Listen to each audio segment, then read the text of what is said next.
அளவற்ற அருளாளனும் நிகரற்ற அன்புடையவனுமாகிய எல்லாம் வல்ல ஏக இறைவனின் சாந்தியும் சமாதானமும் என்றென்றும் நிலவட்டுமாக என்று கூறிக்கொண்டு என்னுடைய உரையை ஆரம்பம் செய்கின்றேன். முன்னிலை வகித்துக் கொண்டிருக்கும் பெரியோர்கள், ஜமாத்தார்கள், சிறப்பு விருந்தினர்கள் அனைவரும் மீதும் ஏக இறைவனின் சாந்தியும் சமாதானமும் உண்டாகட்டுமாக. EPA, எமிரேட்ஸ் புதுவலசை அசோசியேஷன், இதுதான் ஏபியோட ஃபுல் ஃபார்ம். ஆனால் என்னுடைய டெஃபினிஷன் எமிரேட்ஸ் எக்ஸலண்ட் பெர்ஃபார்மன்ஸ் இன் ஆக்டிவிட்டீஸ். இதற்கு முன்பு யுஏயில் இயங்கிக் கொண்டிருந்த எப்மா மற்றும் பிடிஏ என்ற இரு சங்கங்களும் ஒரே குடையின் கீழ் மெர்ஜ் பண்ணி டைனமிக் ஆக்டிவிஸ்ட் யூத்களை கொண்டு இன்டகிரேட்டட் அசோசியேஷனாக செயல்பட்டு கொண்டிருக்கின்றது. யுஏஇக்கு புதிதாக விசிட்ஸில் சென்று வேலை தேடி செல்வது மிகவும் வரக்கூடிய பிரஷர்களுக்கு எங்கே தங்குவது, உணவு உறைவிடம் பற்றி பெரிய கேள்விக்குறியாக இருந்து கொண்டிருந்தது. அதை சரி செய்யும் வகையில் புதிதாக அவர்களுக்கு உண்ண உணவும் தங்க இடமும் ஏற்பாடு செய்து கொடுத்து ஜாப் கைடன்ஸ் வேலை வழிகாட்டுதல் மூலம் அவர்களுக்கு தைரியம் கொடுத்து அவர்களின் கவலையை பயத்தை போக்கும் வண்ணம் உனக்கு நாங்கள் இருக்கின்றோம், உனக்கு வேலை கிடைக்கும் வரை நீ எங்களுடனே தங்கிக் கொள்ளலாம் என்ற நம்பிக்கை விதைத்து அவர்கள் கவலை மறந்து தன்னம்பிக்கையோடு வாழ்க்கையில் முன்னேற வழிகாட்டிக் கொண்டிருக்கின்றார்கள். ஏன்னா வேலை தேடி வெளிநாடு செல்பவர்களுக்கு தலையாய பிரச்சனையே உணவும் உறைவிடவும் தான். இந்த சங்கத்தின் சாய்ச்சபை எப்மா சார்பாக இதே பிரிமிசல் ஸ்கூல் முன்னதாக ஒரு பில்டிங் கட்டி கொடுத்திருக்கின்றார்கள். அப்பொழுது விவியில் இருந்த அத்தனை நமதூர் வாசிகளின் பங்களிப்போடு இதை செய்து முடித்திருக்கின்றார்கள். அந்த காலகட்டத்தில் அது மிகப்பெரிய சாதனை தான். காரணம், விரல் விட்டு எண்ணக்கூடிய அளவிற்குத்தான் நன்கு படித்தவர்களும் நல்ல சம்பளம் வாங்குபவர்கள் இருந்தார்கள். பாக்கி மெஜாரிட்டி மக்கள் சாதாரண வேலைகள் சாதாரண சம்பளத்தில் வேலை செய்பவர்களாகத்தான் இருந்தார்கள்.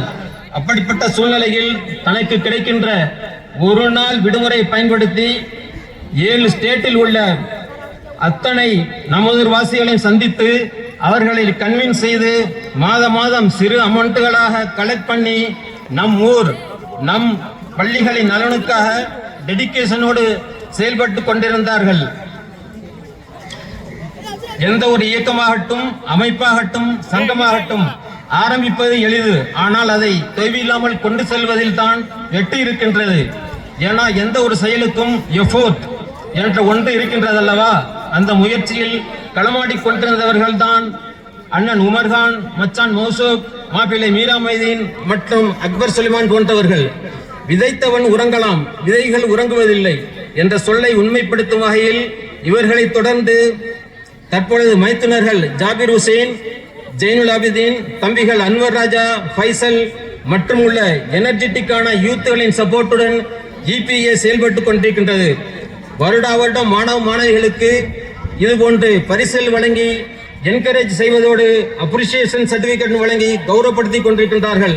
இந்த ஈவெண்ட்களில் முன்னிலை வைத்தவர்களில் அப்பொழுது முதல் இப்பொழுது வரை முக்கிய பங்களிப்பு ஜனாப் தாசின் அவர்களுக்கு இருந்து கொண்டிருப்பதை யாராலும் மறுக்க முடியாது. நான் UAEயில் உள்ள அசோசியேஷனை பற்றி மட்டும் பேசுவதால் மற்ற நாட்டில், குறிப்பாக மலேசியா நாட்டின் செயல்பாடுகளை குறைத்து மதிப்பிடவில்லை. ஊர் கூடி தேர் இழுக்கணும் என்று சொல்வார்கள். அதுபோல ஊரின் மேன்மைக்காக ஆரோக்கியமான போட்டி நன்மையைத்தான் தரும் என்பதில் மாற்று கருத்தில்லை. ஹைர் well, first of all my heartiest congratulation for every toppers. நான் லாஸ்ட் இயர் இதே பரிசளிப்பு விழாவில் பேசும் பொழுது முதல் 3 இடங்களை மாணவிகள் மட்டுமே பிடித்திருக்கின்றார்கள் என்பதை நான் சுட்டிக்காட்டினேன். தற்பொழுது 3வது முறையாக முதல் 3 இடங்களை மாணவிகள் மட்டும் பிடித்திருக்கின்றார்கள். ஹாட்ரிக் சாதனை என்றுதான் சொல்ல வேண்டும். நமது அரபியுல்லா பள்ளியிலிருந்து நிறைய ஸ்டூடெண்ட்ஸ் தன்னுடைய ஹார்ட் ஒர்க்கினாலும் டேலண்டினாலும் district level, state level sports மற்றும் இண்டிவிஜுவல் ஈவெண்ட்களில் பார்ட்டிசிபேட் பண்ணி நிறைய அச்சீவ்மெண்ட் செய்து நம் பள்ளிக்கு பெருமை சேர்த்திருக்கின்றீர்கள். அது விளையாட்டு போட்டியாகட்டும், உங்களுடைய திறமைகளை இனம் கண்டு அதை இந்த உலகிற்கு வெளிச்சம் போட்டு காட்டியவர்கள் உங்களுடைய ஆசிரியர்கள் தான்.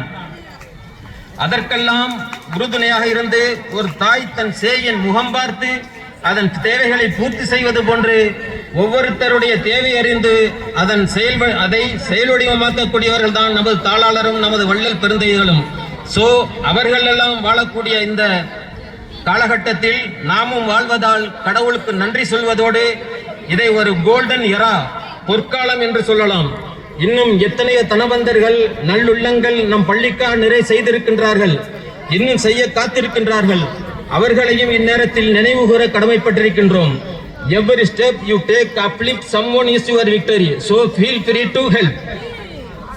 நீ ஒருவரை ஏற்றிவிடும் ஒவ்வொரு படியும் உன்னுடைய வெற்றிதான். தயங்காமல் உதவி செய். இந்த வார்த்தையை உண்மைப்படுத்திக் கொண்டிருப்பவர்கள் தான் நமது வள்ளல் பெருந்தகைகள்.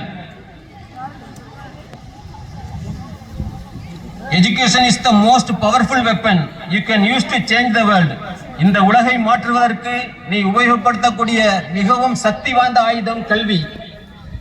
Make discipline and courtesy the way of our life. ஒழுக்கம், பணிவன்பு, அதாவது மரியாதை நமது வாழ்க்கையின் முறை.